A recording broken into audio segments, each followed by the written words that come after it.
We're live. Good night, Belizeans at home and abroad. This is the Belizean Affairs Show number 100 for Wednesday, 7th of February, 2024. We have our chairman, Mr. Roody Wade, and just like to turn over to him, or defer back to him. I yield, Mr. Chairman. Thank you, Leonard. It's a pleasure to be in your company. It's a pleasure to be in your company also, Greg. And so welcome to our 100th Belizean Affairs show number 100. And with that said, we have a good lineup for us here tonight, and some very interesting topics, and some good things will happen tonight. So on that note, we go directly to Mr. Leonard Brackett for our prayer and a reading. Go right ahead, Leonard. Thank you very much, Mr. Chairman. Thank you, Mr. Chairman. Uh, can you just bow ahead for a second? Divine loving Father, we thank thee for the privilege that thou hast granted us. First of all, for life, and secondly, the opportunity to still be alive today among our family members, friends, and loved ones, and to be able to present this upcoming 100th show of our Belizean Affairs program. We pray that we may present something that is worthy of the anniversary of 100th program, as well as deserving of our people's attention and to the well-being and benefit of our countrymen at home and abroad. We pray that thou mayest continue to bless our family members, friends, and loved ones, wherever they are. Thou knowest them by name and number. Please continue to bless our country, its people, and its leadership. Please continue to bless this country of the United States, its people, and its leadership, and the rest of humanity. Thou knowest the trials and tribulations that some people are going through. Please help provide for their needs, their solace, and please help us to cease these wars and destruction and killing and massacring people, and help us to be able to arrive at a more civil state of existence. We pray these mercies in Jesus' name. Amen. Amen. Amen. Thank you, Thank Leonard. you, Go right ahead with the reading there, Leonard. Thank you. Yes, sir. I would like to read Songs of Solomon, chapter 8, verse 1 and 2. Oh, that thou wert as my brother, that seeketh the breast of my mother, where I should find thee without, I would kiss thee. Yes, oh yeah, I should not be despised. I would lead thee and bring thee into my mother's house. Who would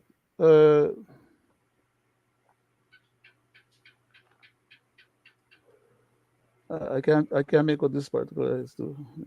Okay.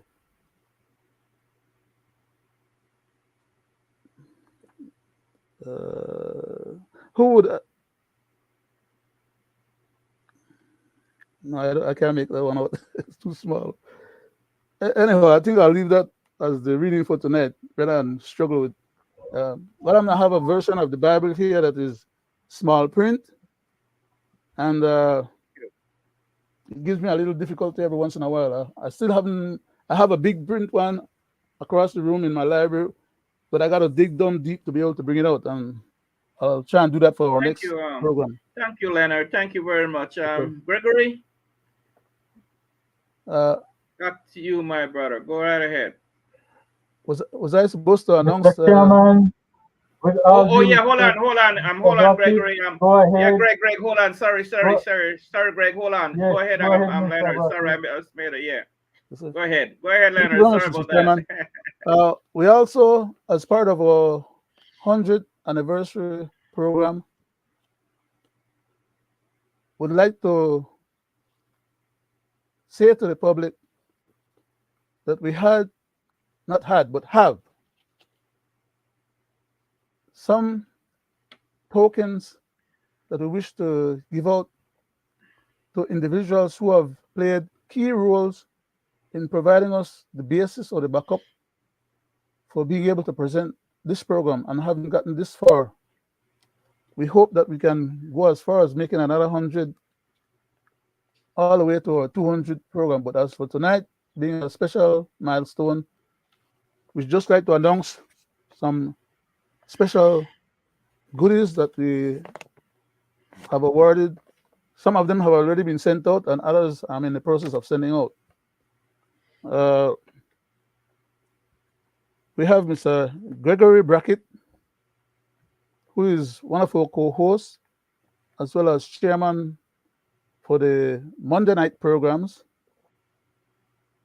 and also a senior engineer technician, and he's the person who brings all these videos to the enhancement of the program. So we just want to recognize him and say that Thank you, sir. we have issued $350 Belize token for his. We're not paying him for his service because all the days and weeks and months for us to get to the 100th program, we have definitely had to come down with some fat checkbook to pay that bill. So we're going to be remaining in his debt. And this is just a token of our appreciation, as I said. We also have next in line our chairman for tonight and panelists, regular panelists, as well as someone who brings to the table. Well, I forgot to mention earlier that Mr. Brackett brings legal background besides his technical abilities and our passion and historical knowledge and a whole lot of other stuff.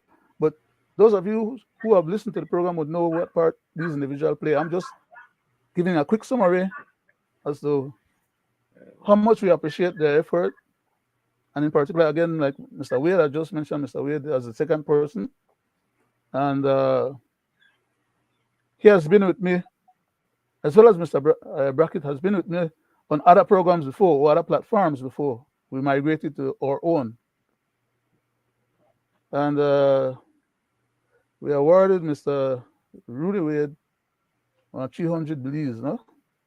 It's a little token. We can't pay off the way he bring to the table because none of us here are being hired, or we are not on any commercial station or broadcasting, and nobody is paying us to do what we do.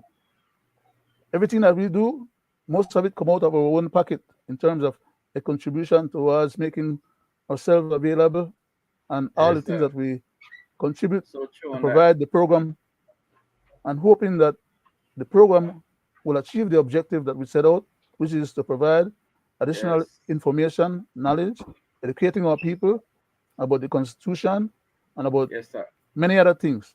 Nevertheless, those 100 programs are archived in YouTube, Facebook Live, my story, as well as my page. We also have 6 other persons whose name I would like to quickly call out.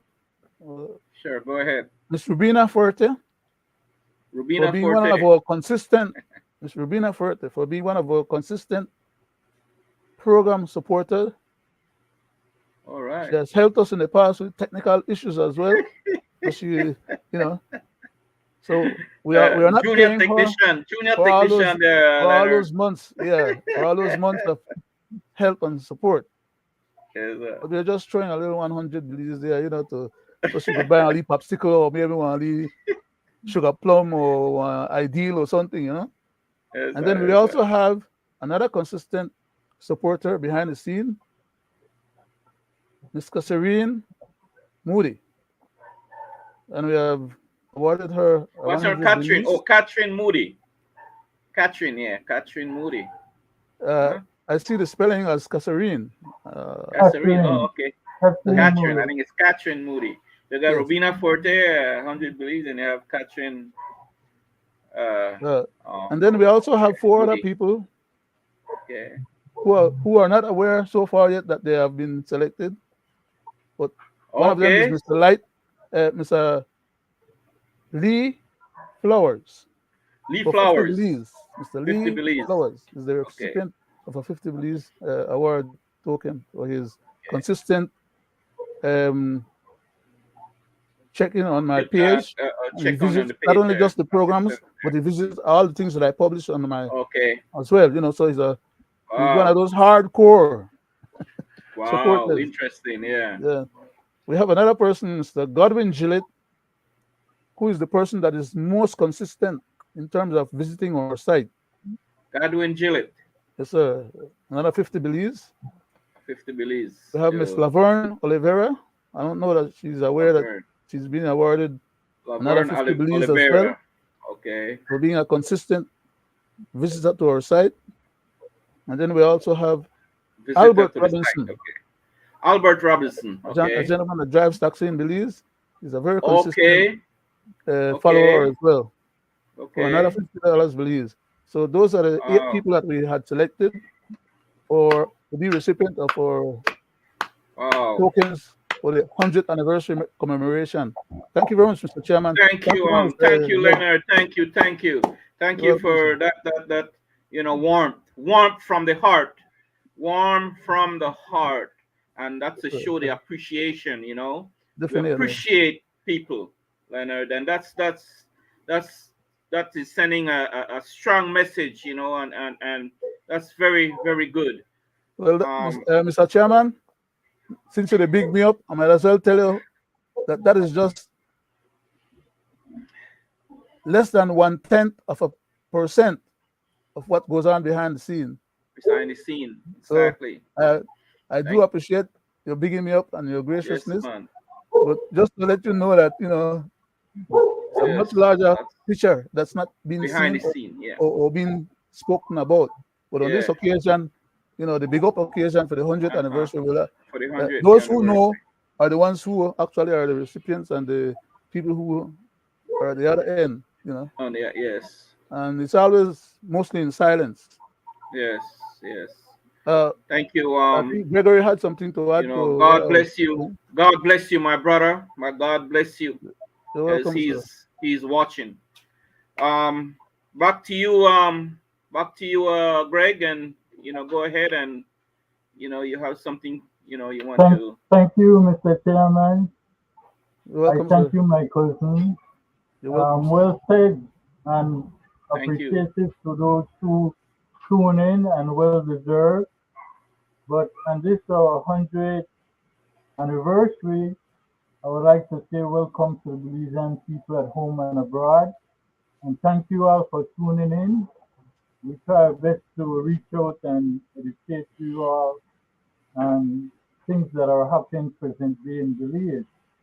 Also, as an aspiring candidate, Mr. Wade, the chairman of tonight, I want to congratulate you for putting your foot forward and trying to do something very positive for the country. Thank You you. know, Greg, there, he was there are many he was others out there. he was There's gonna play many others some out there. Greg. He was gonna Yeah, play some yes, I firecrackers or something will. like that. Just let me finish this. Uh-huh. There's many others that like you, Mr. Wade. I wish them well in the municipal election. Thank So for you. this 108, here we go.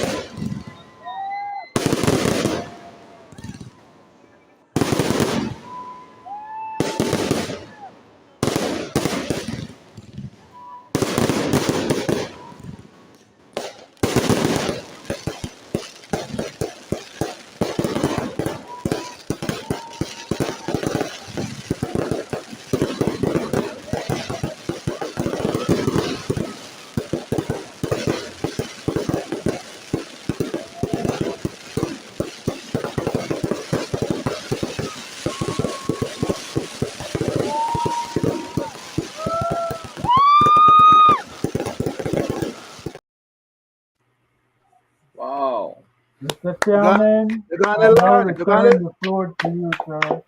You got Thank it you. big time, cousin. You got it big time. Thank you. That's Wow, very gracious of you. that's a lot of fireworks there, guys.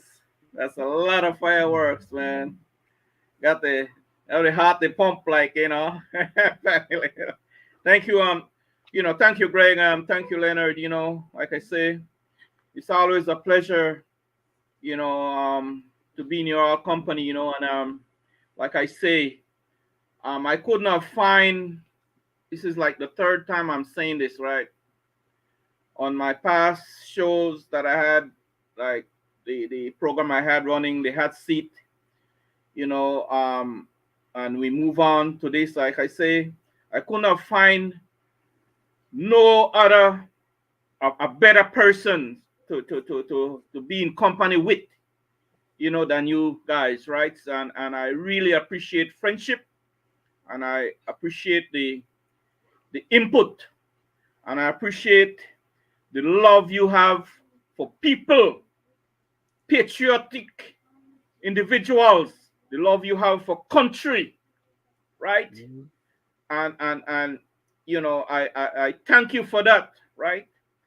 You guys, um, keep the pressure up, the advocacy, and most important that you two guys are not afraid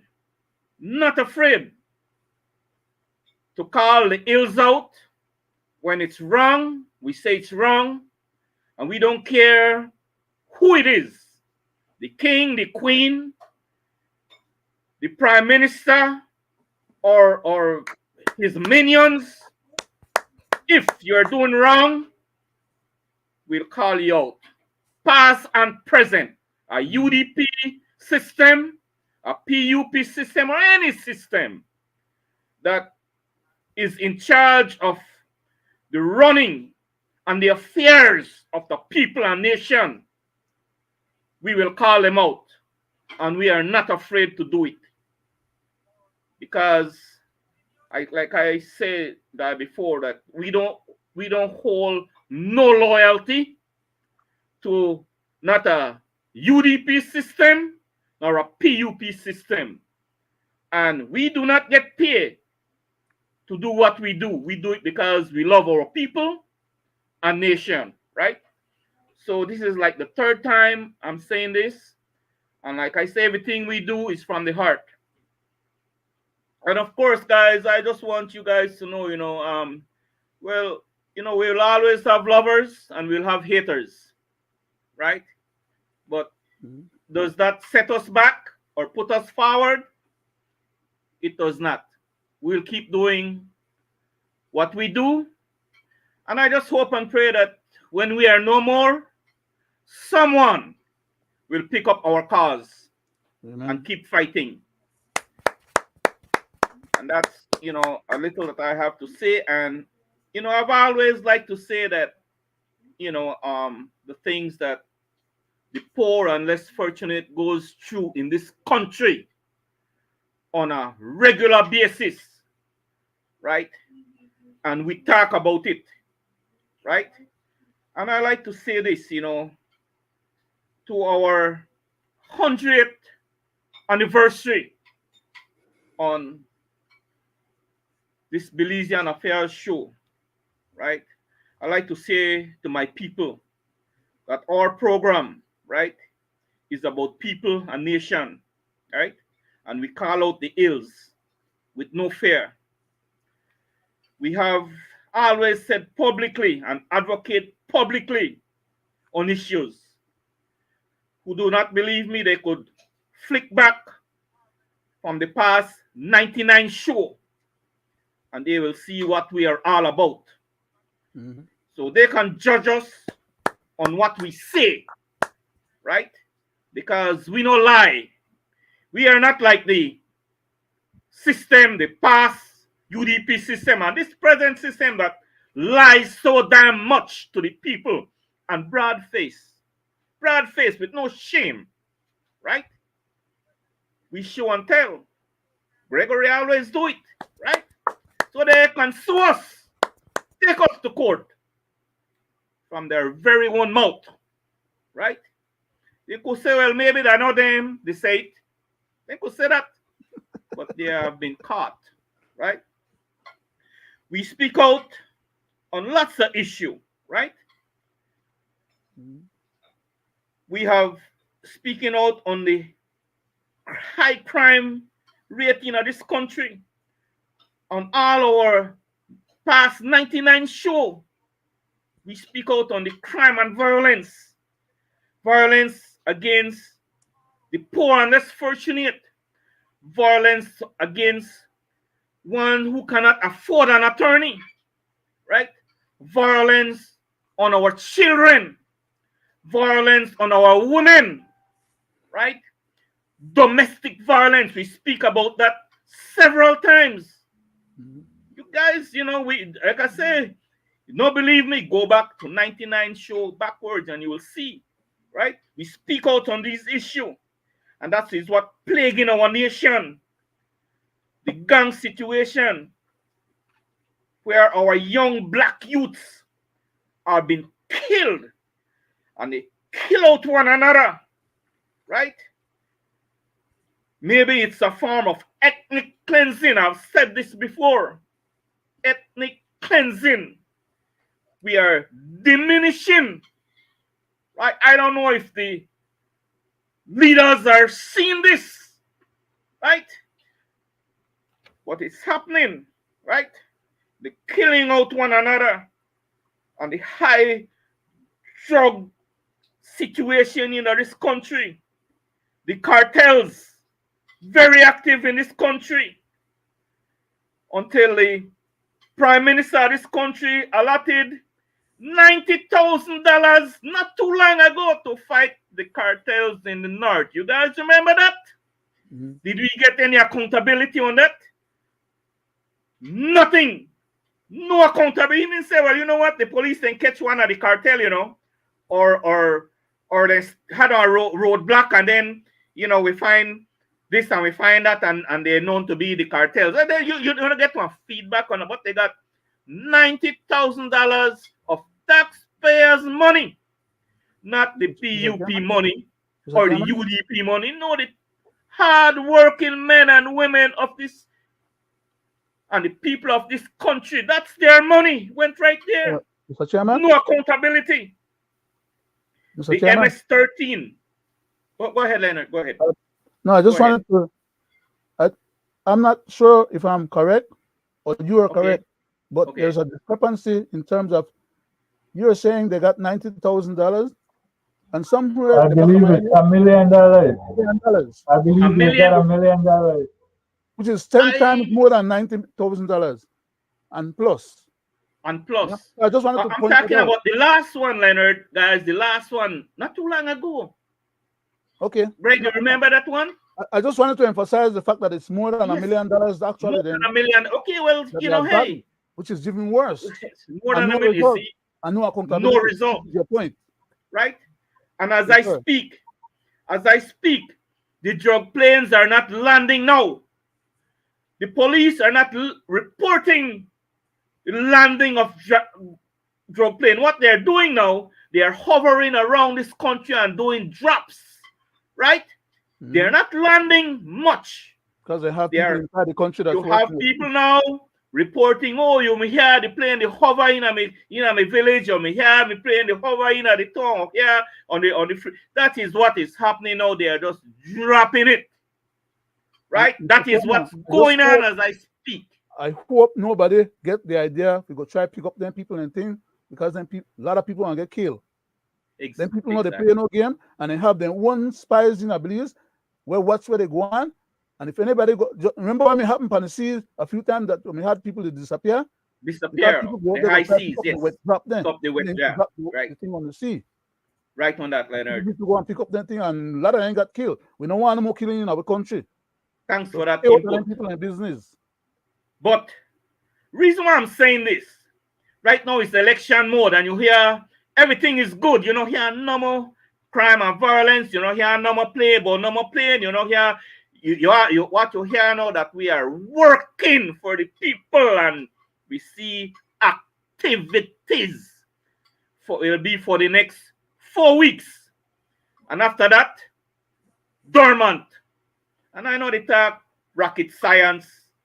This is a habitual practice, right? I am only saying this because need to be said, need to be constantly reminding these leaders, these so-called leaders that we have in this country, that their actions are being played out. People catch on to all the little, drops in the eyes, right? We have a lot of MS-13 in this country. MS-13, one of the most serious gangs within Central America and the US, because when I lived in the US in LA for 23 years, those were the most serious gangs.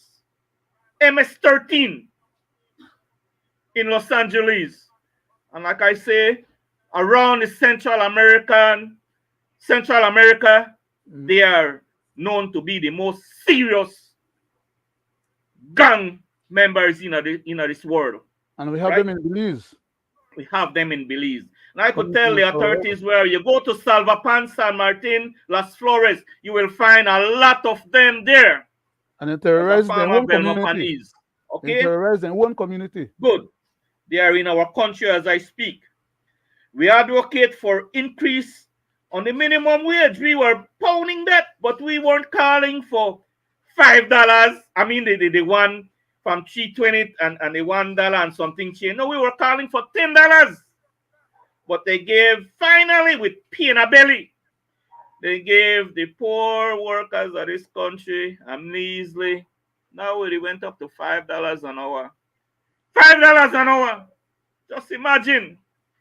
When before they raised the minimum wage to $5, cost of living went up 300%.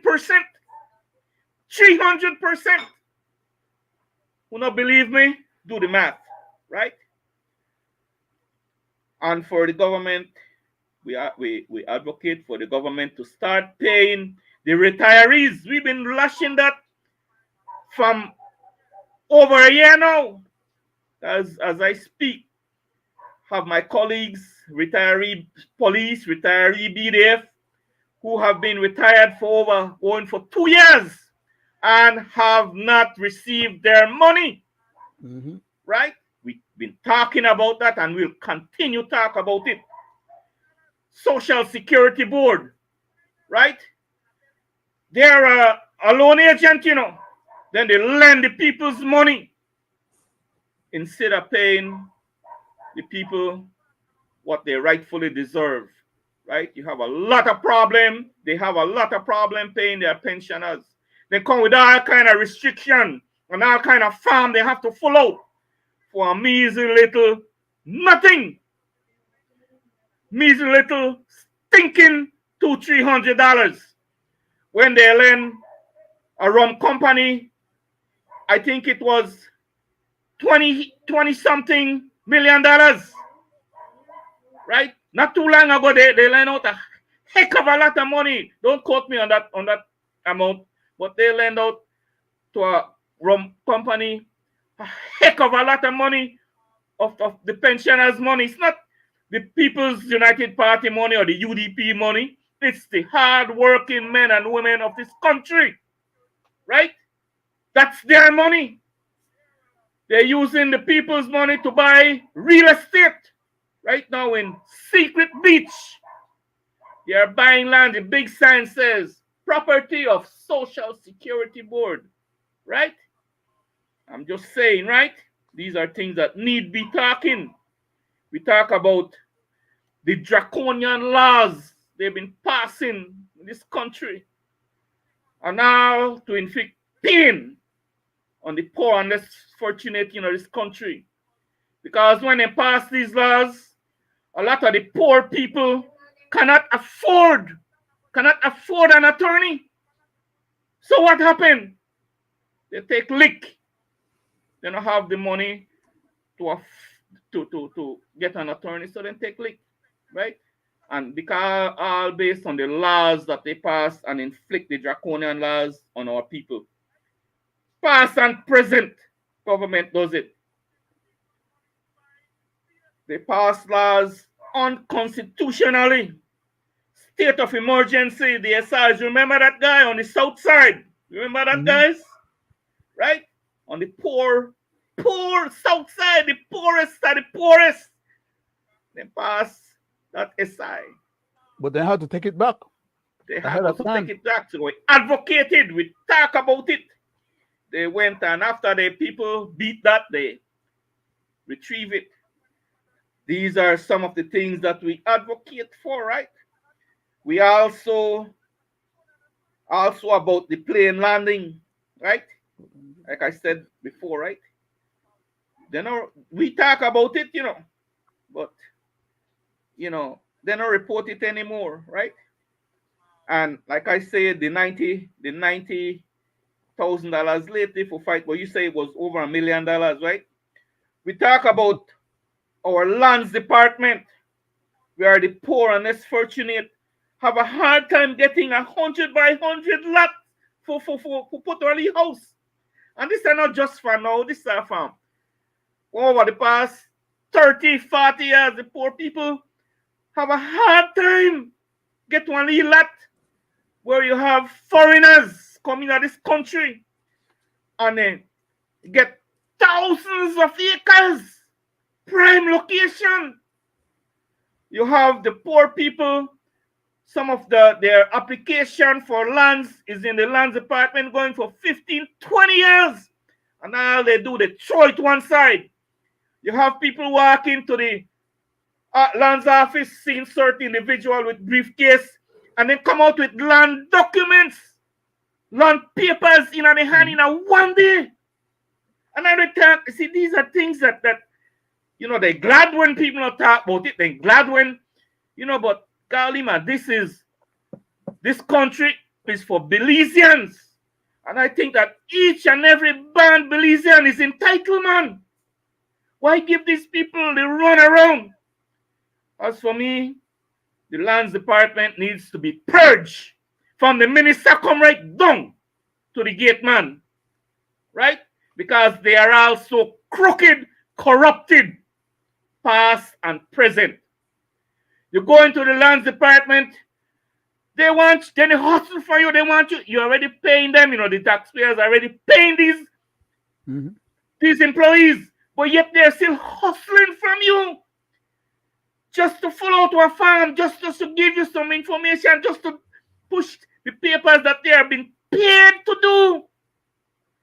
These are the things that affects me as a Belizean. These are the things that I see wrong. These are the ills. And every minister sit in there, then go in and they say they will change it. The last one, Dean Barrow said, oh yeah, it's a hotbed of corruption. And he have what? A two-side machete. You remember that two-side machete? We sharpen on two sides, right? I know they talk nothing stupid. These come from our leaders. And where we at? Mr. Chairman. Go ahead, Leonard. Go ahead. When he needed a machete, he couldn't find it. When he needed the machete, he couldn't find it. And put it away, but he couldn't remember where he put it. Right? But I'm just going through some of the things that we advocate, we talk. The lands department, like I say, and the foreigners, they have the best of the best, right? When they push aside the little poor people and things, because they know they come up with no funds to shove it in their hand, right? So they are not being seen, right? We talk about the nepotism, because the UDP had it going on too. They employ their grandma, their grandpa, their uncle, their auntie, they everybody, right? Same thing with this PUP government, right? They bring them out of retirement. There you go. Collect the retirement, bring them out of retirement and give them a new salary. And I could call his name Mr. Florencio Marin, right? And he was supposed to fix the sugar problem. Remember that guy? Yeah. The sugar, she was supposed to be the chief negotiator, the best negotiator in this country, and then bring out. He don't really get pension, The taxpayers don't really pay, but they bring on and give us some more, right? because he was the only man in this country that could have done that job. Only old man. I said, old man, I'm just saying, right? I'm not saying the only man that could have done that kind of job, right? So these things got to stop, man, right? Then we talk about the everlasting healthcare problem, man, in this country, right? They have my life support. We've been flagging this for going for on last previous platform that we're on, and we flag it again on this 100th anniversary. We're still talking about it, where the Minister of Health and the Prime Minister then conflict each other. One they talk about this amount and they get it and they come, then the other one gone, and he said, no, we know we need some more amount for get it, right? And then get money 3 times for a CT scan, and then conflict the dates when him for come, and the ship gone through one next channel, and it still they come, and they still build the area where they put the CT scan. That came from the guy Bernard, you know. It's still not functional. Nobody right? get no benefit out of it yet. Right? Who want a CT scan now got to go to medical associate. They are still bleeding the poor people of this country, right? And if you can't pay for the CT scan, you give up your land paper, you give up your house, or you sell your whatever, right? To pay for that CT scan. When you can't get the services at the KHMH and the stall and waste time, people have to go to their own private hospital, you know. So then gain again. Then gain again. Like and then they overcharge people and charge people more than when people should have actually pay, because people don't have no option. Exactly. And the chance we all kind of way. These are things that I advocate for and I talk, because it affects the poor people, man. The poor people take lick. Right? The minister and cronies and the politician, and then can afford to go to out of the country and get the best care and all on the backs of still on the taxpayers. Right? That's true thing, right? Then we talk about the hurricane situation. When the hurricane pass, who get the help? Right, and then they come on national TV in the house and say, no, they not do politics. They not do politics in distributing the help for COVID and hurricane. When I show them, I call names to people because they are UDP for the hurricane, to our honorable Dolores Baleramas Garcia, when she said everybody get help, and I try to show them this, and I call out names who didn't, because I went to these people personally. Their areas level, but because they are UDP supporters, known UDP supporters, they did not even get not one nil. But yet, she said publicly to the nation that she helped everybody. And the government said they helped everybody. That's my thing, right? Another point, Mr. Chairman, on the same thing. Yes. I was there during the hurricane.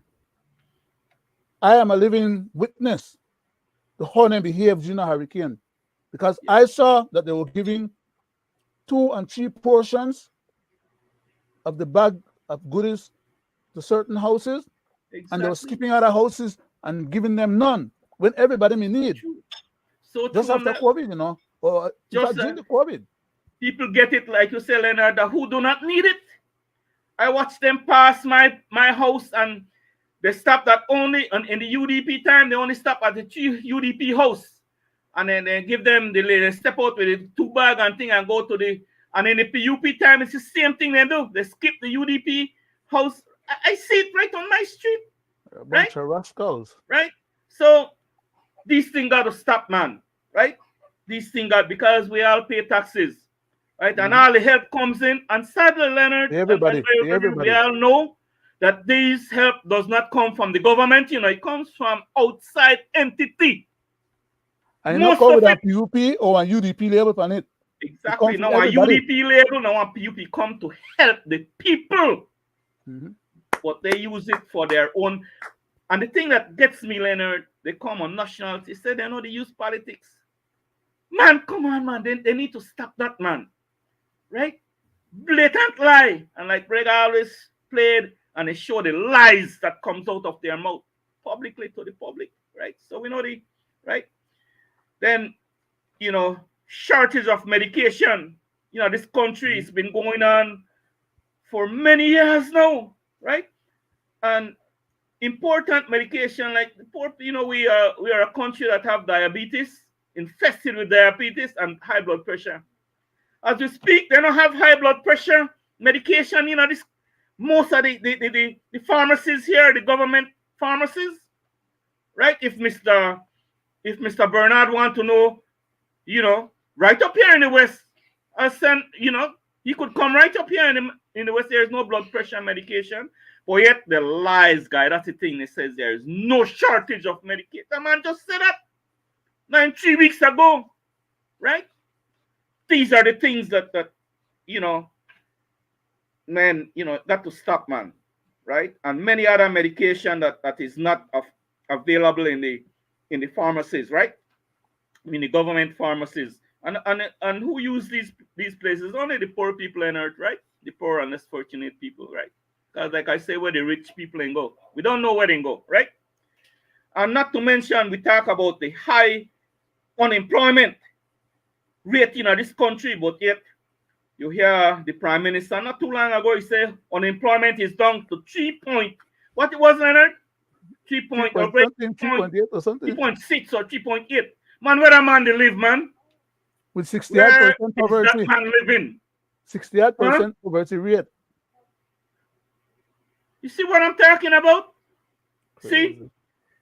Then the joblessness, the poverty, right? They say everything is dandy in this country, right?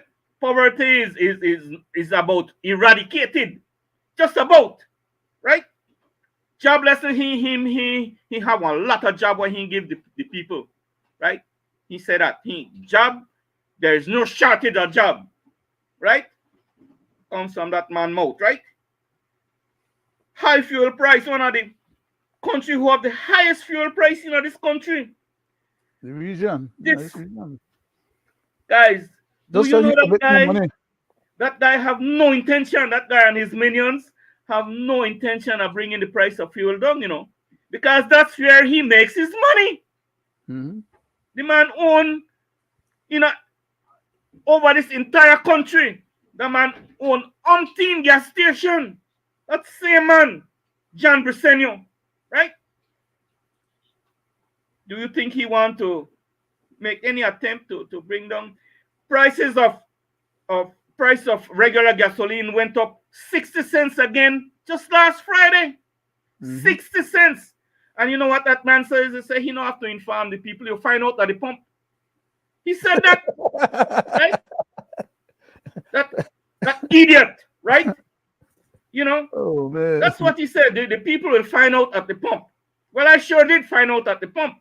He's not lying. And because the reporter asked him, well, Prime Minister, why don't you inform the people when there is a price raise in gasoline? He said, Marilene, one of these guys say, we don't have to inform the people. They'll find out at the pump. No, that's what that man said, right? And not to mention, guys, arrogant. Yes, and like I say, most Belizeans do not carry. The only people that carry a fuelada book is the CEOs, the ministers, and heads of departments. Those are the only people that carry a fuelada book that is being paid for by the taxpayers of this country, right? The rest of people find out at the pump, right? As the Prime Minister says, right? So, guys, I say this to say that the things we talk about and we advocate, right? We advocate about the high prices of been advocating about the high prices of basic food items and price gouging. Mm-hmm. The agriculture minister have one different view on that. He says that he have that under control. But yet at the Chinese store, every 2 weeks you go there, it's a different price. Right? But he have it under control.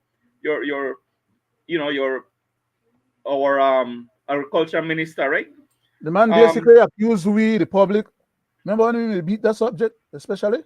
Accused us of lying on his friends, the Chinese, because he accused us of lying. The Chinese people said that they are not gouging nobody. But Exactly. yet last week, then put out the paper, then say, how much are the stores there, especially the Chinese stores there, exactly like what we were telling them before, Yes.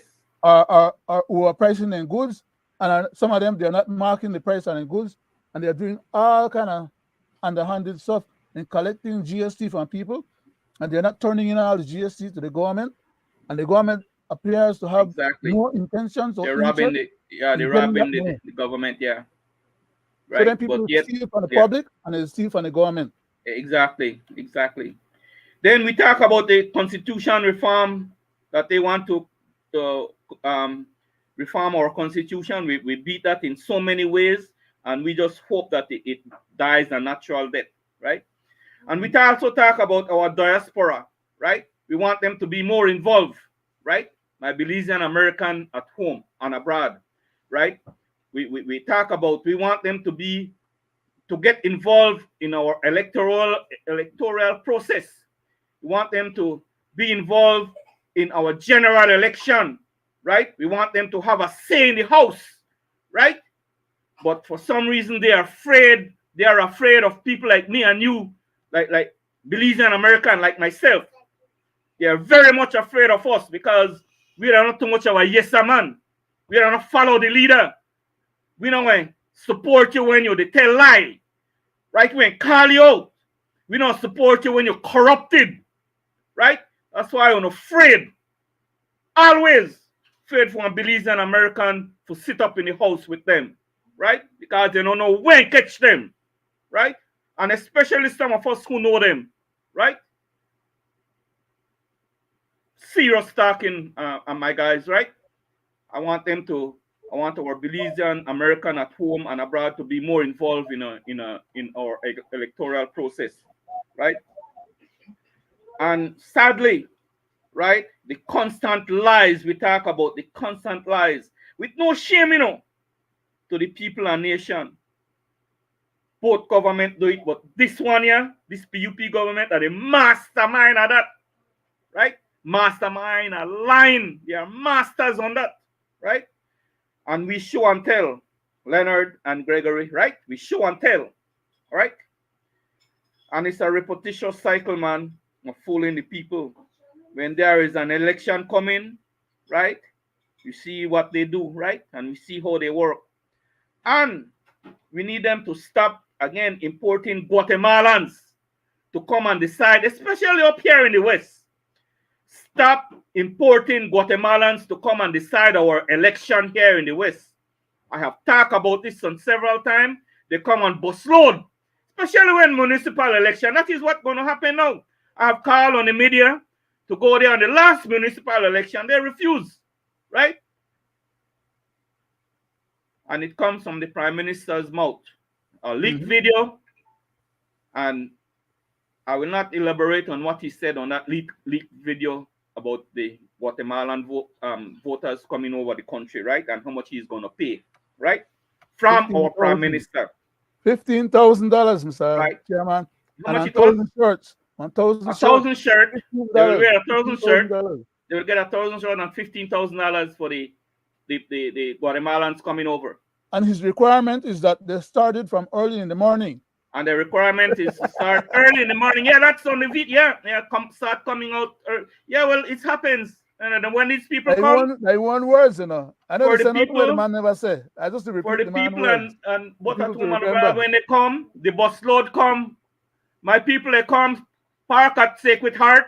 They exit out, go and vote, come back in that bus, and in that bus they get their money and they go back across the border, right? Bus loads, Mr. Chairman. Truckload, pickup truckload, car load, busitos. Yes. They use small busitos then too. They use The all smart, different and private and so private vehicles. They use all right different that, kind of guys. things. So, on our 100th show, again, we still beating these items. We still beating these ills of our country. We badly need to change, man. Right? I want to attack some of the constitutional thing there, Mr. Chairman. Yes. When you get a chance. Yes. So on that note, I'm gonna pass it. There's lots more, but like I say, I'm only happy to be saying these things again on our 100th show. I don't right? know I don't know if Gregory want to play something. Mr. You know, Mr. Chairman, if I may, I'll yield now. Right? There's lots I'll say some more, but I'll yield because of time restraint, right? So no, I'll Mr. yield. Chairman, Mi- tonight program going for 2 hours. Tonight Okay. that 2 hours program. Okay, But 2 hours. we can Okay, come good. back then. We can come back. No, Good, I sure. think So Greg let's had something that he may want. yes, so Mr. Mr. yes, go ahead, Chairman, Greg. I yield to you, Greg. Go ahead. rightfully said, Go ahead, my I brother. sat by silently listening to you, and you have presented a repertoire of what is happening in Belize and What all is the happening in ill Belize, that right? is not been happening. No CT scan, no help for the people, wages not being paid, immigration problem. But you know what I always say? They do what? They Tell on sell Sell themselves. on on their themselves. self. Yes. And not coming What I from your did. mouth, but coming from them, how the cycle works. Ever before. Yeah. Let's talk about this X-ray R, Jules. X-ray R. I want to announce that the cabinet put out a release on Friday saying, and I need a drum roll. If we have any sound effects, please give me a drum roll. That's the cabinet brief. If you can scroll down to like the third element, the CabSec needs his head checked. This is so cabinet gave approval. Is that the cabinet approved the purchase. Check this out.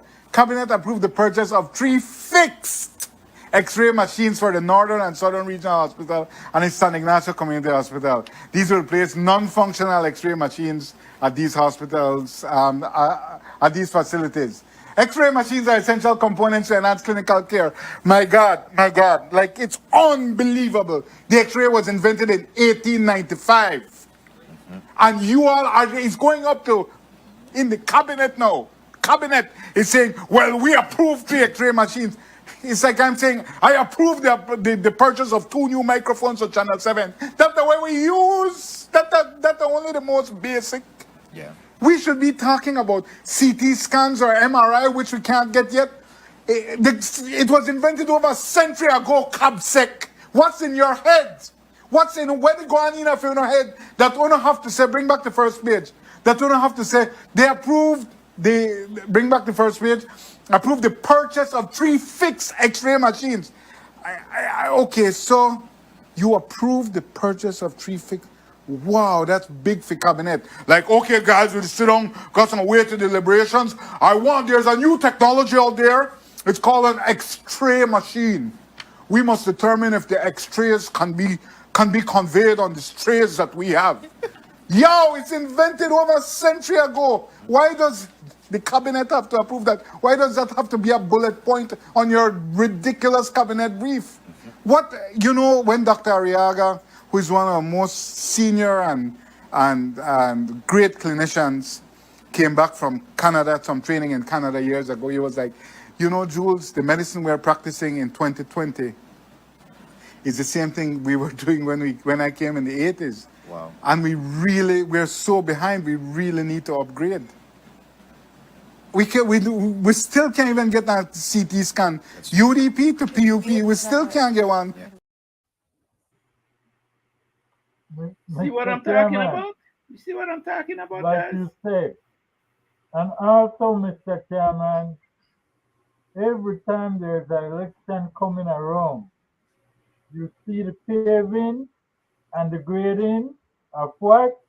The road. Really a profound political failure that, as the Minister of Tourism wisely said, it's a major thoroughfare. Look at the entrance to our city on the Western Highway, which Cemetery Road is an extension of, right? They cannot get this fixed. Now, I know the MIDH is under major pressure, but I don't take lightly what Julius Espat said last week when they interviewed him about, the additional finances he needs. He said the government is going to be in problems if the ministry or the MIDH does not get enough money. They have spent over $300 million. I'm not saying it's misspent. I have not seen an audit, so I cannot say it's justifiably spent. But this is a ministry that has spent over $300 million. And what he's saying to the Prime Minister that in the budget exercise, if you don't handle we right, you're going to be in problems. I found that to be an extraordinary statement from the Minister of Infrastructure, Development and Housing. This government is gonna be in problems. Better treat we right, like, yo, Julius, I'm not sure you're a team player. I think we need to put Julius in timeout. I'm not sure he's playing team game. But yeah, it's just a lot of ego tripping and a lot of personal fiefdoms. It's a power struggle. There's like, who's gonna be on top? And then I do agree with you, because in this time when we're getting closer to elections, we're not supposed to blame. We're supposed to come up as a strong political front. Yeah, You know, we have united. Exactly. And so Yeah. have them say that it could have just be when you guys asked that question. It could have been like, we're gonna get it done. And that's what the Prime Minister said on We're gonna get Friday. it done. One of them will get it done. Well, Perfect way to just exactly. like. But it's a people's dysfunctional. See what I'm talking about? And not to mention the $90 million for the new state-of-the-art hospital that is going to be built in Belmont. They not dig one hole yet.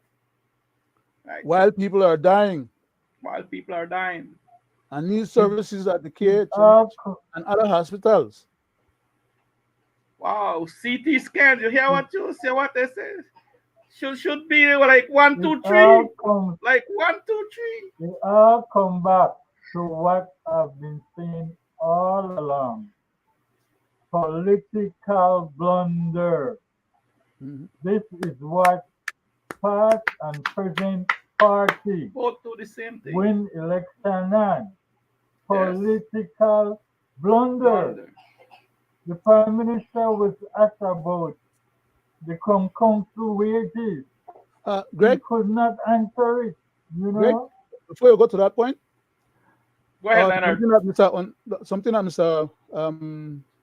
Weird, the chairman, had mentioned just now about. In fact, it came out that the clip we played, where Jules was saying that Mr. Julius. Wasn't playing ball correctly. Julius was 100% correct. The man was making a political astute statement. That is that if there are roads where he is in charge of fixing, doesn't get the money to get it fixed, and they don't get fixed, his government is going to be in trouble, and he would like for that not to be the case. He would like to be able to fix some more streets, regardless of the fact that they spent one big part of the budget already. But people vehicle, they get broke up, especially like that part we will show, Greg, on Cemetery Road there. When a vehicle, they go in a hole and come out a hole and go in a hole. And people will vote and remember that one time for vote. That is what Julius is talking about. Now, I understand where Julius they come from when they try to flag Julius, because Julius is of that temperament and that type of mindset and behavior. And yes, they could have kept this thing silent within them and just try to work it out. But the man was making a politically correct statement. If they don't do what they're supposed to do, the election for city council won't cause them problem. They end up to lose city council because people are tired. Then a lot of water, a lot of rain we've been having recently. No city roads have been concrete like under the UDP. The one where the UDP may did, they probably broke up already. And other roads are breaking up because of the weather. And if the Prime Minister is not giving the City Council and or the Ministry of Infrastructure Development to fix the major highway, like we say, all the way to Pongyard, or at least as far as the roundabout, the Central American Boulevard, then people want to complain and they reflect on the government. They have both PUP City Council and PUP Central Government. So Mr. Spot was correct. As for my observation, I could be wrong. Sadly, they keep. I know the man was correct. Hold a second, guys. Sadly, they keep getting money for the same thing over and over, doing the same thing. If Same I may, item. Mr. Chairman, rightfully said my cousin, but I have an issue with that. Because people are living in poverty, costs are living in high, and the government has done nothing about it. But now election is coming, you can find all these money for fixing and paving of road and do all these other side effects. Look what is happening. You have businesses closing their doors. That is telling you what is happening. So it's not just the regular people feeling it. Business cannot keep Leonard, up with the guys, Hofius closed his door, I think, last week, right? Hofius in Belizean. Mr. Chairman. But Amdala closed too, right? Yeah. Didn't Amdala close too? Yeah, Bottom Dollar, yeah. And they're about to close other places. But my point is that Mr. Briceño malmanagement is causing that kind of scenario. Because he take the money and pile it up and give it to Mr. Ashcroft, go sit down in a Mr. Ashcroft bank, and the money not circulate to make people live off and make them buy and sell. So the economy is getting stifled. That's the outcome of malmanagement. He's catering to a billionaire rather than catering to the people in the country. People need their salary so they could go shop. Nowadays, people can't get no credit and nothing for nobody. Like in the olden days when you could go to the shop and you have a lead exercise book where you're writing your thing, then where you pick up on your credit, and when in a month or 15th you go and you pay off. That's not happening no more. Yeah. So people just stop. You know what? Yeah, go ahead, Greg. You know what? You know what it came back to, Mr. Chairman, and I said it. When they took the 10% from the teacher, they put the economy in a down path. And they never had to do that. Yeah. They never had to do that because you could read the letter when they sent to Mr. Briceño 3 months before he had to read the budget. They tell him what part he may need, how much money he may need, and what part he will get it.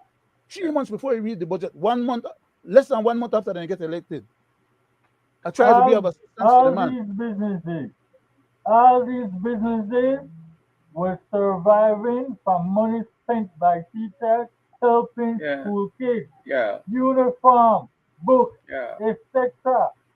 That is the cause of this. Established in 1892, Hofius and Hildebrand quickly became a landmark in downtown Belize City. It later rebranded as Hofius Hardware Co., and then just Hofius Limited. Its peak was during a time when Albert Street was considered prime commercial real estate. But consumer habits have changed, and soon, that proud downtown landmark, Hofius, will be closing its doors, leaving Brody's as the only store still open continuously from the 19th century. The staff of Hofius Limited were informed last Friday that they will be shutting down in mid-2024. According to a statement from the store, it was a joint decision made by the shareholders. According to the owner, it was not a simple decision to make, and it will definitely impact the Albert Street community. But Hofius' almost 132 years of service, with its reliable and durable hardware and homeware equipment and appliances, won't soon be forgotten. So, to a large extent, the story of Hofius is a story of commercial evolution of Belize City downtown, from the days when there were no cars on the road, to when wagons and sedans were the mark of modernity. Hofius' statement emphasizes the privilege it has felt to serve the vibrant community of downtown Belize City, as well as its appreciation to its staff and loyal customers. Courtney Menzies, 7 News.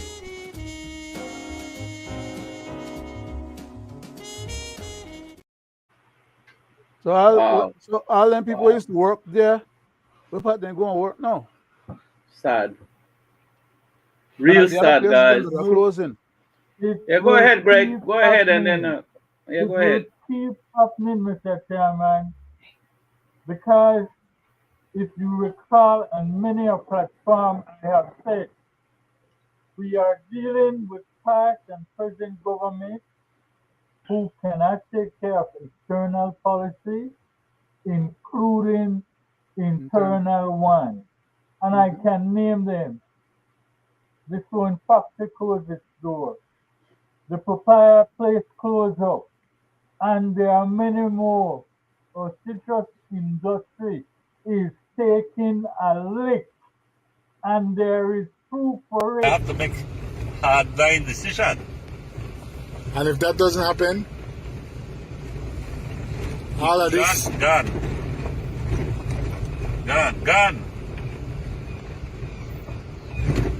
John Sabanet looked on wistfully at his malnourished citrus trees as he today drove me around his sprawling Maya King citrus farm. It's still got 2,000 acres of trees on it that stretch, it seems, to the horizon. And it's probably the largest privately owned citrus farm in the country, even though the difficult times in the industry have forced him to scale back from 6,000 acres. 13 pickers and cleaners are working on the ground during this harvest. In the past, it would be at least 80. Zabana says poor prices at the plant and the soaring costs of fertilizer have forced him to face some difficult decisions. Several little which... Wow. Yeah, again. And more Sad, will man. follow.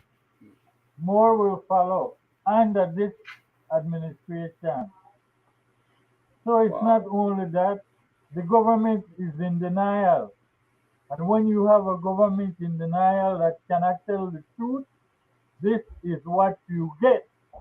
Because when he was asked the question, Mr. Chairman, about the council wages, he was bullshitting because they are untruthful, because that is not only the individual in government that are not getting paid.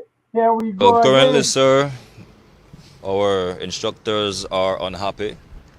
We are uncomfortable working in this condition, knowing that we have to be here and without a contract and without our salaries being paid. Wait, you all haven't been paid for how long? September to now. That's unbelievable. Who can go 4 months without being paid? I don't know, sir. We are here dedicated to train our trainees, to give them quality training, but this is what we're facing at this moment. We were promised we were going to get paid today, and in this morning they did a meeting and it was like nothing is happening. We love what we're doing, but with this, we teachers... Mr. Chairman, let's forget their wages is not run under the Constitution. So now what? Somebody needs to come forward and explain that. I turn the floor back to you, sir. Go ahead, Leonard. Go ahead, Leonard. Those teachers that you saw complaining there just now, and that facility that they now call ITVET, is my alma mater. Okay, Belize Technical College. That's where I graduated from. That's the institution that made me into who and what I eventually became. I got the education base there. I got the motivation. You know, that facility. The government and the PUP have always wanted to dispense with that facility. Why? Because it caters to the poorer people then, who got their chance and made good. It was not like Wesley or St. John's, like Michael's, or maybe like St. John's College. You know, it was like an independent entity, always taking in students from the districts and other students who didn't get no scholarship to go to no special institution, and whose parents sometimes didn't have the money to help them get to school. But it produced some of the best students the country ever produced, including all the other institutions that I named earlier and those that I have not named so far. Why? Because the people that went to that place didn't have nobody to cater for them and pamper them. They had to bust them butt and work hard to acquire their skills and their ability to be able to succeed. And they were always being challenged by the other institutions who always used to look down on us. But we all made good. We all made good.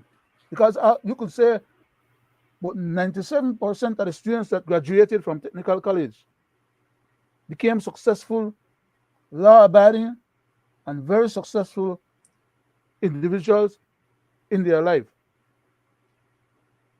I still meet a lot of them as I go through life.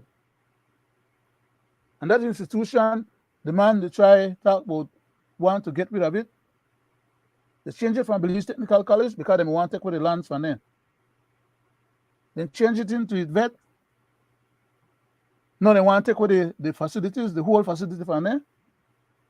That's why then they put them people under pressure for their salary, make them complain. And when they don't complain now, and they end up the owe and can't pay, then they end up to get bad name. Which is another thing what happened to them. Later on, they don't have no social security as they get older. They have to go try to find a private job because the government, as the Prime Minister said in his own words, is thinking about trying to get the BPO and to use that facilities to train the BPO employees. Yeah, on came our from his dime, own mouth, yeah. Yeah, on our dime, when right now they are doing it on their own dime and are doing so phenomenally successful at that. Why do we want to end up taking over what they're doing and paying it out of our pocket for them? When they know they provide no taxes to the government, other than the taxes when they get from the labor out of the employees then, who are providing social security payments to social security, so that then social security could take and lend out to other people in the millions of dollars, as you said earlier, Mr. Wade. Yes. It's all a scam. Then guys not got no interest in managing the country to its best potentials and do the best they can under the present circumstance. We don't have enough money circulating in the country in the public hand. We have some money to circulate, but in a big rich people hand where they make all the money and they use the rest of people as modern slaves. And so long as the people in the government to go hobble up and drink all the cocktail and all the liquor with some of the young people, they get bought over or get suborned, believe it or nothing. Why would the Prime Minister have given ASR, BSI an extra contract to bring in white sugar in the country at twice the price instead of forcing people to settle on a proper contract with the Canadians there so that they could mill for their sugar and get some of their money back?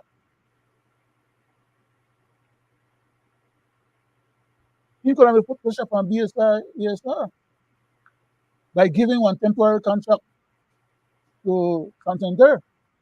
Exactly.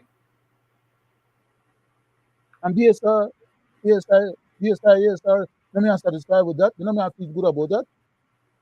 You know, run go try to set up the solution of the problem with the Canadians then. But instead, the Prime Minister gone ahead and empower them more. Put the whole country over and barrel, not just the Canadians then, because the whole country have to pay twice as much for the sugar now. And you think then guys they want to reduce the price of sugar to what it was before? The old price of sugar is gone with the dodo board. Okay? I never see them prices back again. Even when they start to mill the regular sugar at home. But anyhow, Mr. Chairman, I'll just yield back, sir. Mr. Chairman, if I may. Go ahead, Greg. And I know crazy, man. There's a lot going on in the country. We have a government that cannot deal with external policy. We have a government that can deal with internal policy. We have the ICJ. We have so much going on. We really could have made a deal with the BSI industry. We have more than that, so we have bullets coming at them from all corners, Mr. Chairman. including this one. We need to speak about when and how will they solve this. They will never stop fighting. Right now, you see a powerful solidarity movement of Maya people, because enough is enough. And we know that only the people can save the people. The government has not come on our lands, has not met with us. But the government knows that it needs us. The market in Punta Gorda, we supply the food for everybody in that town. You take our food, we take yours. You see us here now. We might be 3,000. The next time you see us, we're not going to be 3,000. We're going to double our numbers every time we come to you. We're going to double our numbers in Belmopan. We're going to double our numbers in Belize City. We're going to double our numbers. Because government, you have to know, Maya people are alive. And we are going to demand our justice and our respect. We are going to find you in your homes. We are going to find you in your offices. We are going to find you on the streets. We are going to find you, government. You don't come to us, we are coming to you. In the words of the late Julian Cho, come hell or high water. Wow. Now, Mr. Chairman. Declaration of war. If the government cannot deal with this, how can we help them to deal with the ICJ? Because you know what, Mr. Chairman? I want the people at home and abroad to listen to this. But in their press conference, they seemed very upset that the government did not go to Santa Elena to meet with them. They said they felt disrespected and that they will find you guys in your offices. They will go to you, find you anywhere, even here in Belmopan. Are you afraid or are you concerned that it might end up like the Cañeros where they're blocking highways and all of that? Well, I could give them my address. My address is number 2 Don Street, and they're welcome in Orange Town, and they are welcome to come and visit me anytime they want. But this is not how it works. Not because you say, come to Santa Elena village, we have to come there. Come on, we have been meeting regularly. And why would you go into an area where you have a few hundred people that are not happy, and then what? You're going to go into a shouting match? That does not make sense. You remove from that area whereby people can sit down and speak rationally. Mr. Chairman, I will turn it back to you, but let's not forget what these people are saying. They want no part of what the government is presenting. They want all their land intact. It speaks for itself. And to me, that is saying balkanization. Simply. Mr. Chairman? Yeah? Go ahead, Leonard. Go ahead. Exactly as my cousin described just now. Balkanization is the name of the game. They never started out with that as their premise, was the reason for going to court. Yeah. They went to court alleging that the government was not allowing them to use any of the lands for farming. Yeah. And that they needed more land for farming. Yeah. They never tell the court that they had enough lands, more than what they can currently use under their present control, because that wouldn't have served the purpose that they were trying to con the court or what the other phrase name? Bamboozle the court. Bamboozle, yeah. Mm-hmm. The court doesn't know that they had more lands that extended beyond their village location, and that government wasn't stopping them from going into the bush and plant and cut and do whatever they want. Mm-hmm. They never gone and tell the court that they want all the lands that's adjacent to the present land zone and they use, and including private lands that they want to take over. Yeah. They want to take over the man spice farm. Yeah. Ready-made industry. Because that is theirs, you see. Well, it's theirs because it's not his, according to them. Wow. They never tell the court that they wanted any and every available Kong land in the Toledo district to dispense the government from having any control over those lands. and that they don't want to pay no taxes like everybody else in the country because the government is supposed to collect its taxes. Who won't pay the taxes for the Mayans when they grab up all the land when they try to grab up right now? Currently, they're not pay no tax for the lands and what they use. Are people aware of that? Whereas everybody else in the country is paying taxes for the lands what they use. In other words, everybody is under the Constitution and the government of the country. They don't want to be under the Constitution and the government of the country. Not only do they want to occupy more lands than what they currently have, but they want the rights to all the minerals under those lands as well. They want complete ownership. They don't just land for their customary use. They want the minerals and the assets under those lands. In other words, they want to dispossess the central government of any material wealth that could be had from those areas, that they may be able to have that instead of central government. And they are being facilitated by external forces and sources who are financing them, advising them.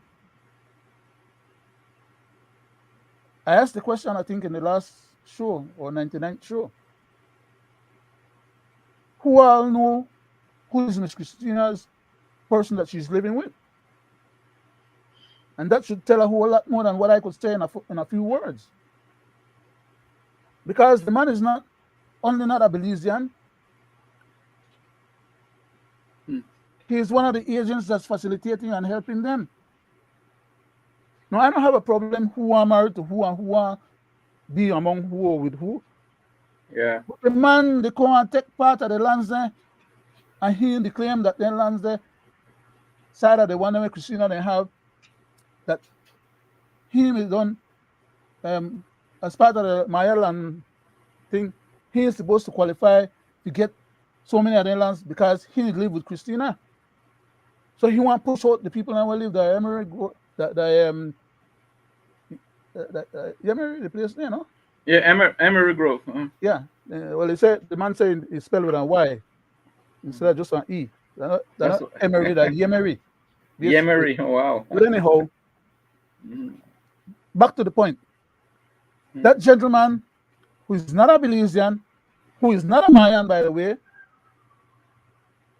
had his own Mayan land properties then adjacent to the woman where he lived with, Christina,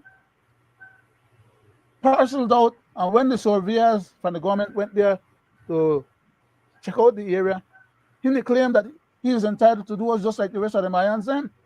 So for him, peace is already spoken for. But he is encouraging the rest of the Mayans then to try and dispossess the other Belizeans them of their land.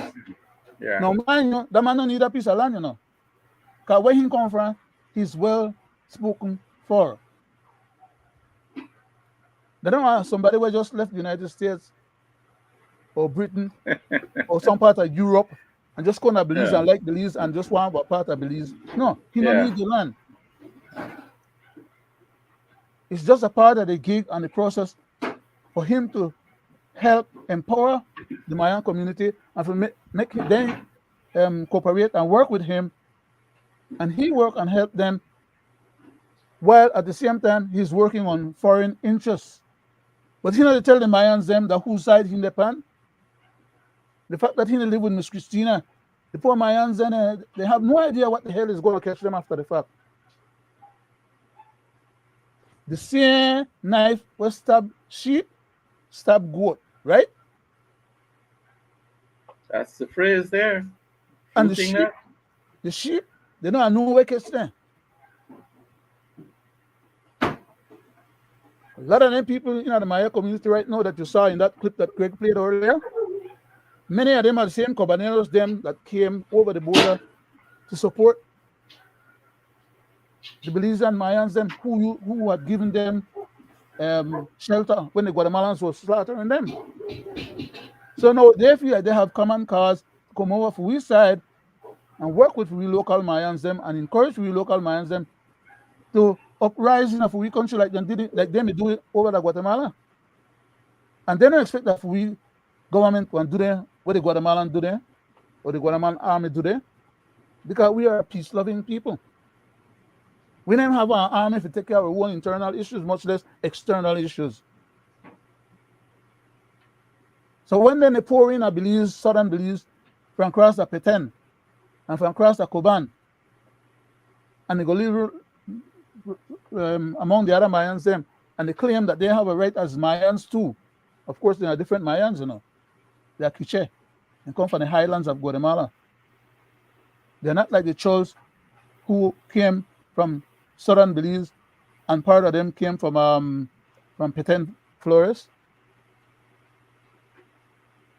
They not talk the same language, and in the olden days, they used to war and kill up each other, which is why many of the Mayan sites that we now know in Belize were abandoned for so many hundreds of years. They used to war and kill up each other. But now, we Belizean Mayans took pity on the Guatemalan Mayans and gave them refuge in Belize. We government aided and abetted that under both UP and UDP. Now these people in the Ton Tiger in our butt. You see how the Prime Minister himself was so humble when he was talking about these people? Why? They make arrangements and agreements with these people to dispossess Belize central government and the black people in Belize of that southern part of the territory. That then they facilitate, remember that word I keep using and telling you about? Everything comes down to that one word, facilitate. The government is facilitating these people with some tiger in the government, but when things broke out, we the same Belizeans will have to stand up and defend ourselves. Because we constitution does not allow for balkanization. And we government officials should not be taking the powers we vest in them to use it against us or to set up any situation that should be causing us harm. Yeah. Well said, Cousin. And it goes beyond that, Mr. Wade. I have one question to Yes, ask go ahead, Greg. the people at home and abroad.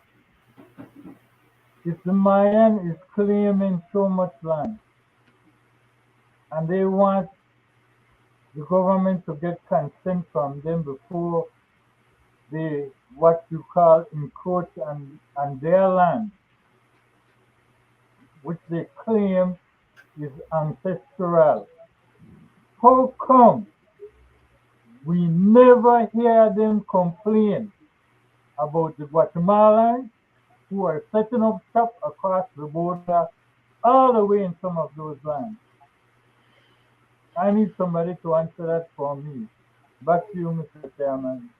Mr. Chairman, in addition to what Greg just said, go ahead, Leonard. In addition to what Greg just said, those same Mayans sued we Belize government, we the Belizean people, of course, right?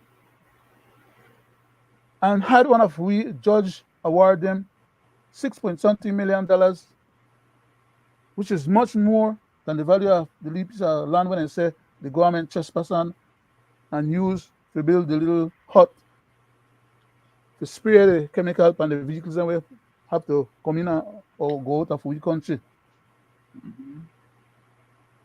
But they don't have the temerity to go right there, next door to right there where they are. Not more than a quarter mile, not even a half a mile. Quarter mile away from that same location to go and tell them people who have their cow pastures in a we Belize territory, which is part of the same area where the Mayans and said they claim. They don't sue them people there from across the Guatemala. We come across the Fui side, burn down Fui forest and build the cattle ranch. They name talk, they name try. In fact, they probably go try to get a job with them. They don't sue them. And they're not telling them we get out of their land because that's for their customary land rights. And so far, the lands where they're in the top boat where they say they would like the government to give them, as of right now, doesn't belong to them. So what kind of bloody customary rights they have? over land that they don't own, control, or have any rights over right now? Why are they conflating and pretending that, well, yes, as human beings and as Belizeans and as original Mayan people, regardless of where group or sector they come from, they're entitled to have somewhere to live and to make a living. And if they need some land for farm, like any other Belizean, that is not a problem. Government could facilitate that. But government have no right to be facilitating them to try and take over all Crown lands, including private lands, is the problem. And the government is facilitating them into believing that that is plausible. And unless that happens, the problem isn't going to get solved, because that's what they want. All Crown lands belong to Maya, according to them, or they should be able to get it, and they should not have to pay no land taxes or no transfer or any stamp duty or any taxes here from now on into the future. They are depriving central government's ability to be able to collect taxes or revenue. They want to be able to be in a position where they could make agreements with the oil company and the mine companies. Then we want to explore for real lands to get out the gold we have back the Chikibuli area there in the Coxcomb Mountains and other minerals that we have. Okay. We have uranium besides coal. We have copper. We have bauxite. We have a whole lot of different minerals in that area. If they are given full control of the top part of the land, as well as all things, minerals and material wealth that is underneath there, then they will control that, and the government will not have no access or control over determining what happens to the minerals and things underneath the ground, which the government is entitled to. Now, mind you, they don't consider themselves to be part of the government, of we government. They want to make for them one government, as my cousin said earlier, balkanize the area. If I may say this, my cousin, what you just said about them wanting no part of our government, right? Puts the government on a stand, because then it falls under national security and the Constitution. The Maritime Act specifies that the government cannot do what? Put no foreigners or foreign entities, or give no foreigners or foreign entities no command over what? Or Belizean land. Sovereignty, territory and sovereignty. But that's what they did with the Blue Bond. Exactly. The radio call. And that's what they did with this other thing, where they give that 500,000 acres the other day that UEP was trying to facilitate as well, right? Before they just left the office, and then PUP went ahead and finished up the deal. And that's the same thing what they did with Coca-Cola, right? 500,000 acres. That's the same thing they do with all these big companies that come in. I remember one time we had one company that came to Belize in the 60s.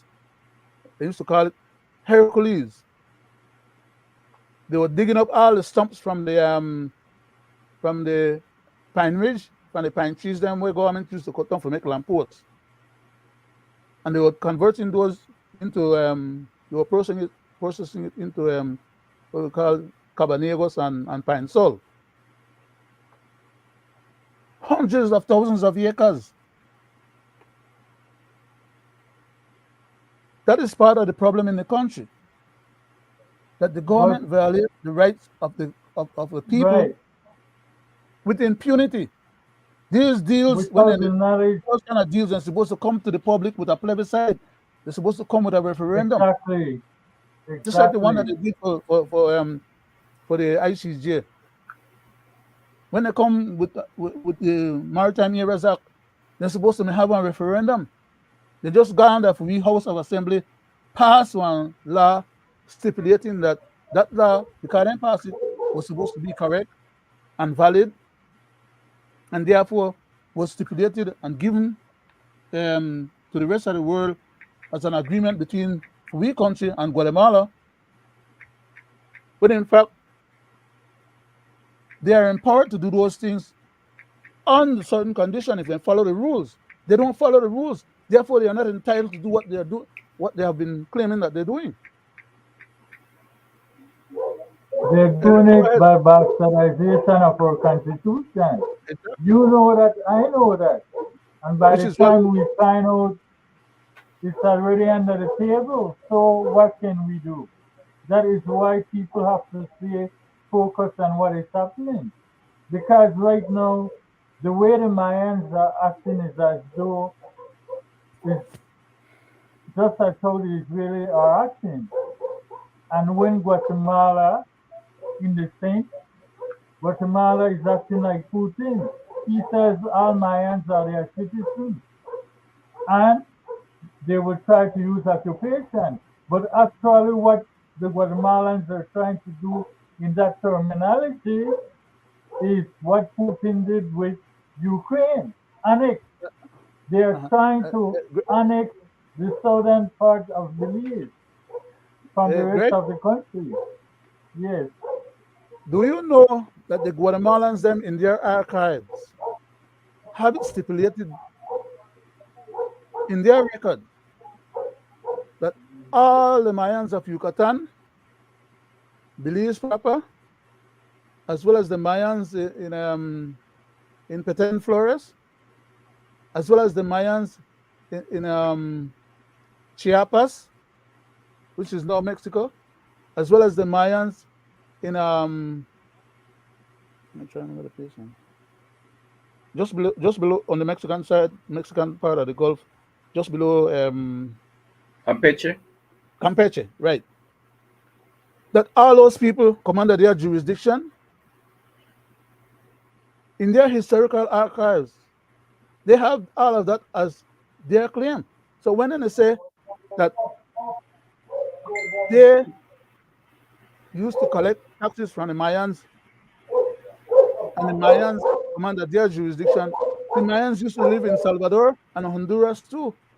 And that's why Guatemala had war with Salvador and Honduras and war with Mexico over these very same things. They just haven't had a war with us yet because they feared the British. But now that the British are supposed to be gone, they're getting ready to have a war with us, and they keep threatening us. And for we leaders, they keep cowering in a corner every time Guatemala open up their mouth.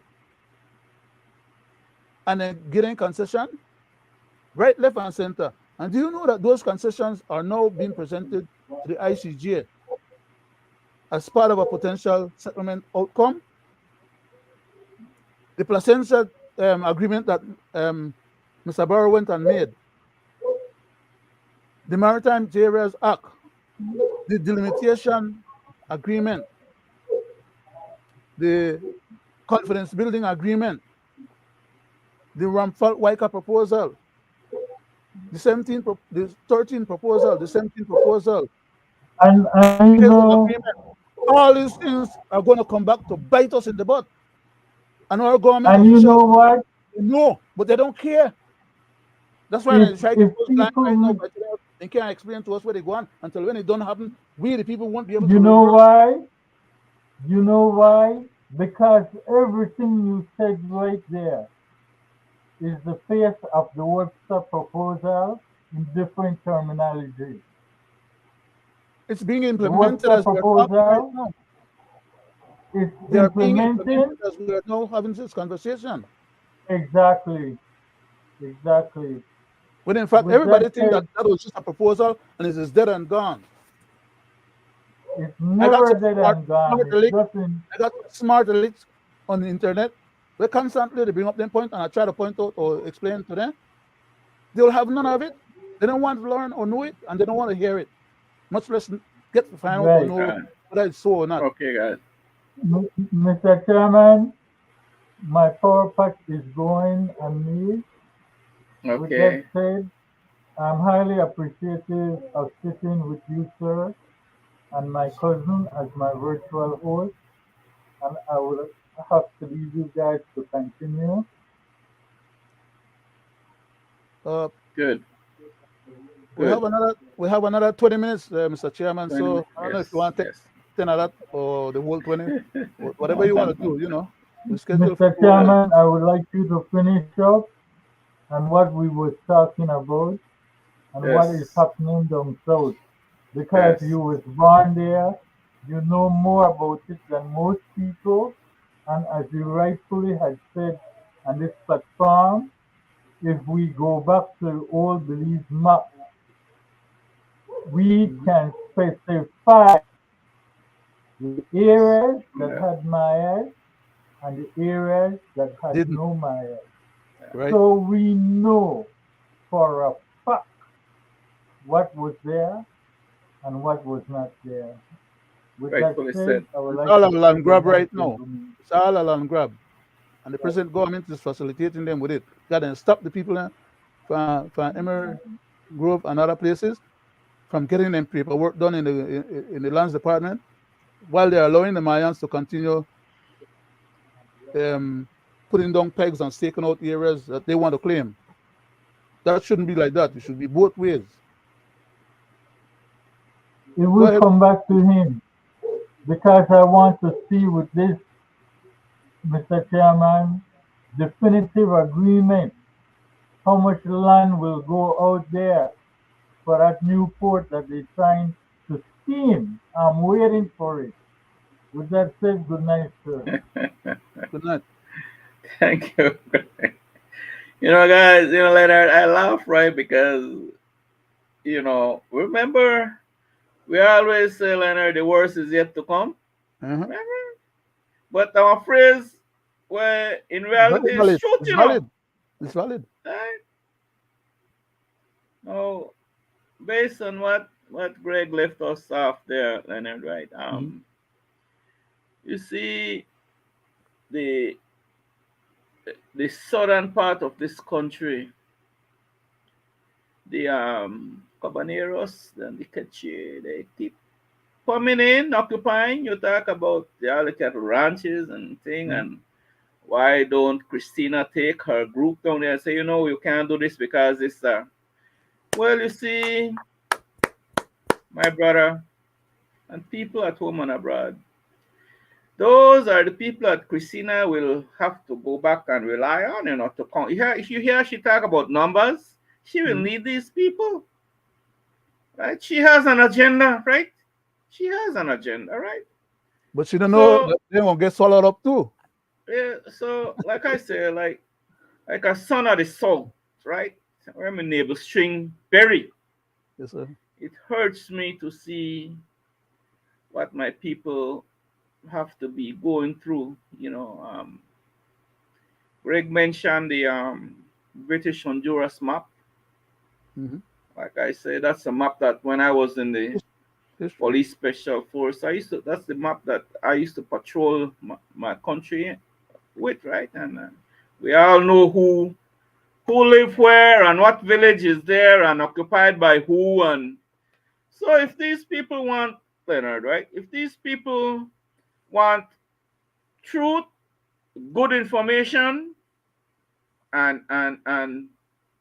want to solve this problem, like I said, we could know who was there before, Leonard, right? Go back to that map and do some research, search, and do some work, right? Very easy. And do Very some easy. consultation, right? Not only showing that you're consulting with one group, right? But Which is the consult with problem. every, right? That's the present problem. Right. So I say this, Leonard, what does this government think? They think that the people down south are happy. The Garifuna, the East Indian, the Belizean, Hispanic, right?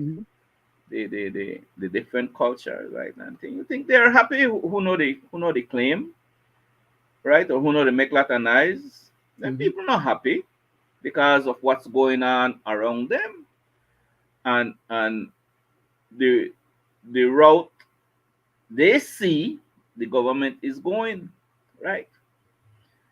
And I'm pretty sure that a lot of our people down south, Leonard, are not happy with these constant popping up of villages, right? You look around, when you look next month, one leave village pop up, right? Then another month, one next day. Now, in my time growing up as a boy and down south, I only know, like I say, about 5 main villages down south, right? Of Mayan population and Ketchi, right? But no, you know how much it is? No, maybe 41 or 42. That's what they claim. Right? That's and what, by the time right. we finish this conversation, they will have at least another 2 or 3 more. Right. You hear a bit, Belizean down south says that, you know, right there on the around the banana area there, this village, and you know, the Maya or the Ketchi or whoever came there, he says a foreigner came there and he couldn't get land on over that side of the road. And they went across the next side of the road of that same village, and they made their own community. So that's a separate village within a village. And so sadly, Leonard, the area representative, the political figure, the government allow that to happen. Why you think, Leonard? Because politics, right? And they could maybe swing these people to vote PUP or UDP or whatever. But it's all politics. Facilitation. And then it's the people are ungrateful. Politics, and like you said, is going to come back to bite them in the butt, right?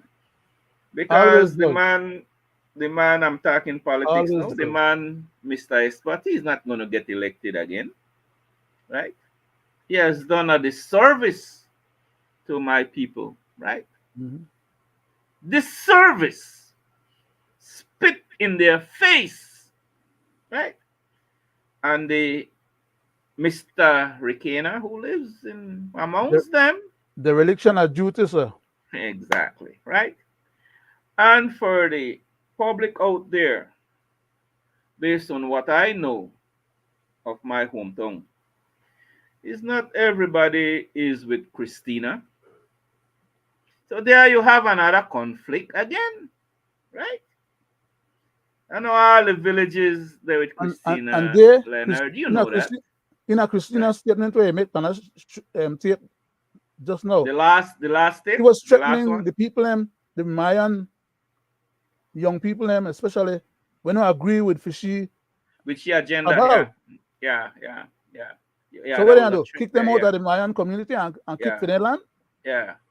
So that they could have more? She did that. She did threaten them, right? Those who do not want the communal land and want their own, title for their own land wherever they live, and they rightfully, they are well in that's their right. They're within their rights. They want their 4 corners, four pillars, so that they could take that piece of paper to a bank, mortgage or get whatever. Christina's family and Christina have private lands. Why it's only good for her? Why it's only good for her? Why can't the other villagers want the same thing that she wants? Exactly. Land documents. Christina has her land documents, right? So it seems like it's a crime to her when the other Mayans that is not with her in her agenda wants their land documents too. She said, like you say, that's going to be a problem. Mr. Chairman, the issue with Christina and the rest of other people is that Christina is working on behalf of the alcaldes who among themselves, which is a very few of them. Among themselves consider themselves to be the kings and the queens of the Mayan various Mayan villages and communities. Yeah. And they unto right. themselves will inherit the powers and control over these lands that become customary under their control. They will decide who benefit from it or not. Yeah. Yeah.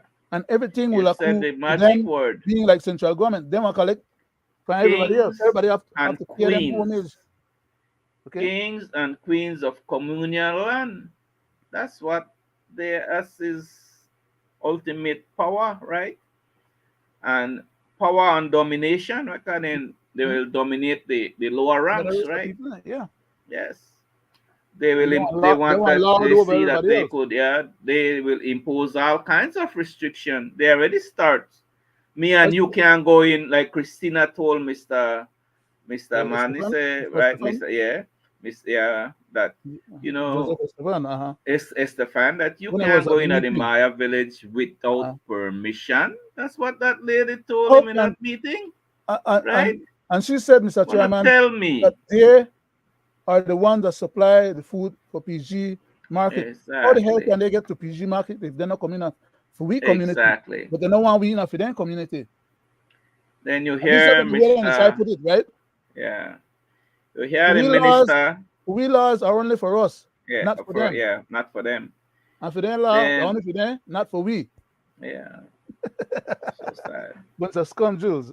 You hear the minister expert what he says? Well, you know, and he let them, you know that, you know, hey, remember, you know, you left your village at San Miguel, San Antonio, or Criquejute, or Colombia, and you come and live in a town. You want big mansion in a town. That's what that man said, you know. Yeah.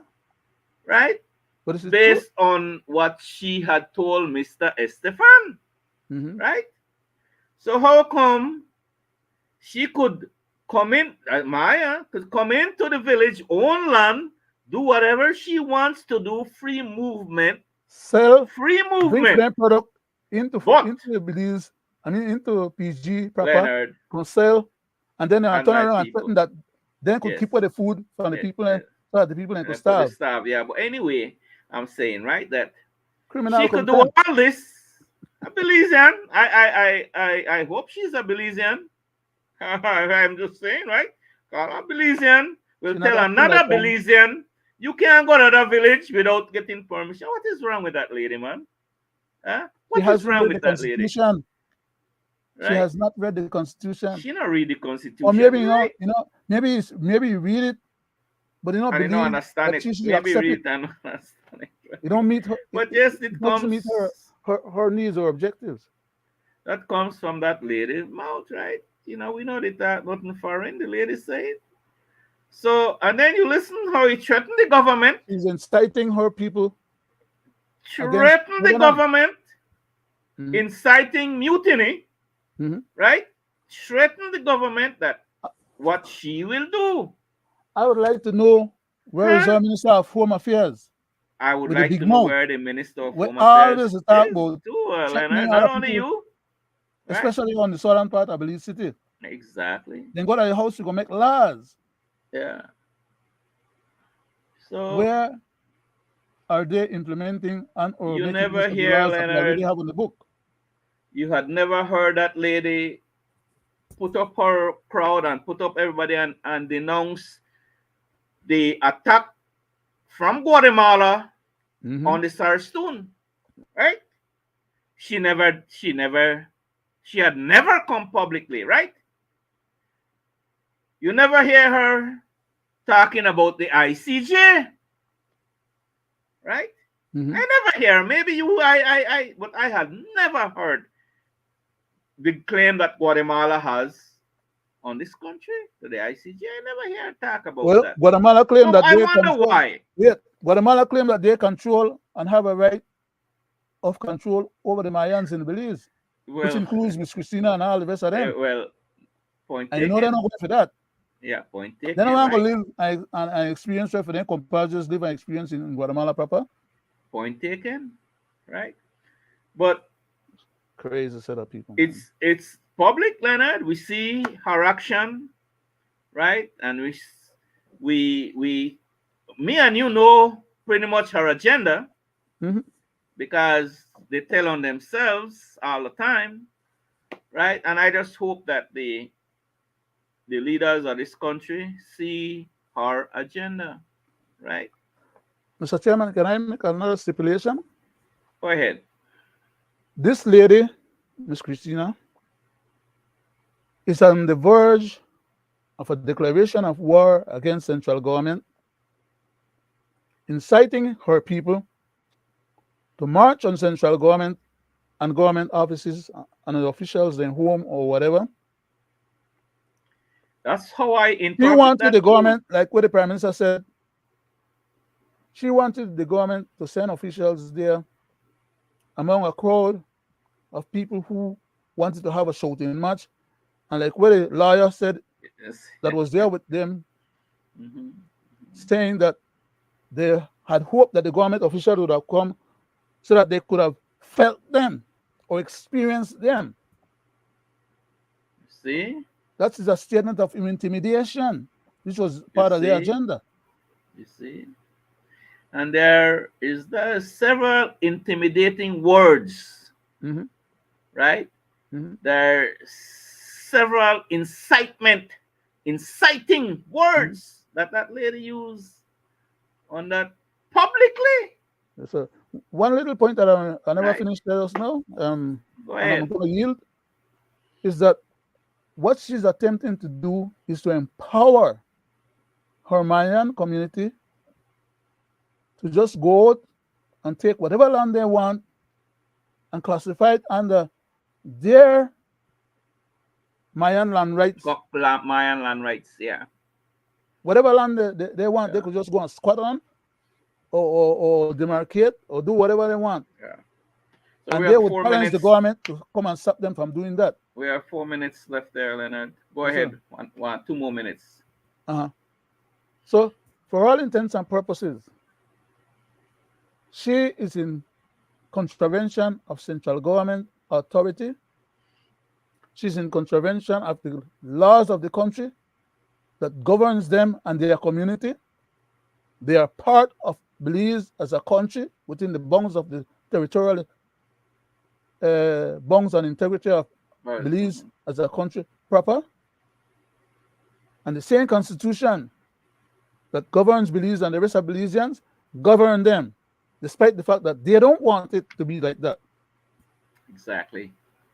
So that's why they're trying to crawl their ways little by little to get to this final stage of balkanization. What do they really think or understand will be the consequence if Belize was to yield to their agenda and allow them to become an entity unto themselves? Do they not understand the mortal threat that Guatemala would present to them? The same threat that Guatemala is trying to present to us, the rest of the country and the rest of Belizeans? Do they think that they will be an exception and that Guatemala would coddle them more or allow them to subsist or coexist,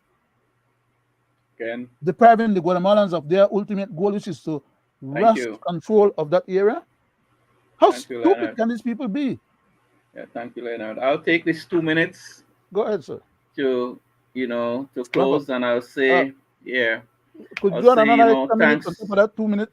Just make sure to cover right, your candidacy as well, sir. I want to thank you again, Leonard, and Gregory, for being a part, and thanks for the input, and thanks for truth, and thanks for trying to educate the public and speaking out.